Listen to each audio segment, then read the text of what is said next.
ایک دفعہ کا ذکر ہے کہ ایک خوبصورت جنگل میں مختلف جانور خوشی سے رہتے تھے۔ ان میں خرگوش، بندر، لومڑی اور ہاتھی سب سے اچھے دوست تھے۔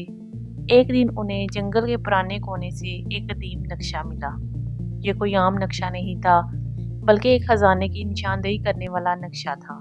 ان سب نے فیصلہ کیا کہ وہ اس نقشے کی مدد سے خزانے کی تلاش پر نکلیں گے۔ نقشے پر پہلا نشان ایک جھیل کے قریب تھا جو جادوئی روشنیوں سے بھری ہوئی تھی۔ وہاں پہنچ کر انہیں ایک پہیلی ملی جو نہ دیکھ سکتا ہے نہ سن سکتا ہے، لیکن ہمیشہ سچ کہتا ہے۔ وہ کون ہے؟ کچھ سوچنے کے بعد خرگوش نے کہا، یہ آئینہ ہو سکتا ہے۔ جھیل کے کنارے چھپے ہوئے آئینے پر روشنی پڑی اور راستہ ظاہر ہو گیا۔ آگے کا سفر پہاڑوں کی طرف تھا۔ یہ ایک مشکل راستہ تھا، لیکن ہاتھی سب کو اپنی پیٹھ پر اٹھایا اور آسانی سے چڑھائی کر لی۔ وہاں انہیں ایک پرانی گھنٹی ملی جسے بجانے پر ایک پتھر کی دیوار کھل گئی۔ دیوار کے پیچھے ایک چھوٹا کمرہ تھا جہاں دوسرا نشان ملا۔ اگلی منظر ایک جادوئی جنگل تھا جہاں درخت بولتے تھے اور پھول گاتے تھے۔ یہاں لومڑی کی ذہانت کام آئی۔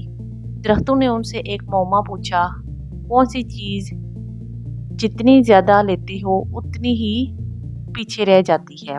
بندر نے جلدی سے جواب دیا، قدم۔ درخت خوش ہو گئے اور انہوں نے انہیں اگلا راستہ دکھایا۔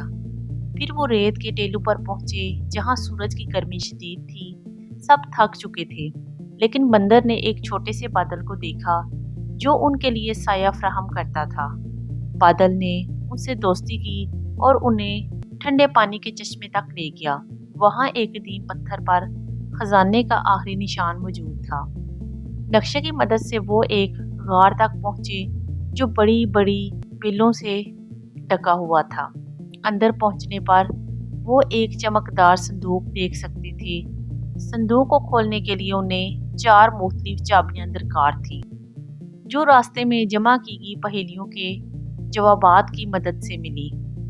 جب صندوق کھولا تو اس میں سونے، چاندی اور ہیرے کے ساتھ ایک پیغام تھا۔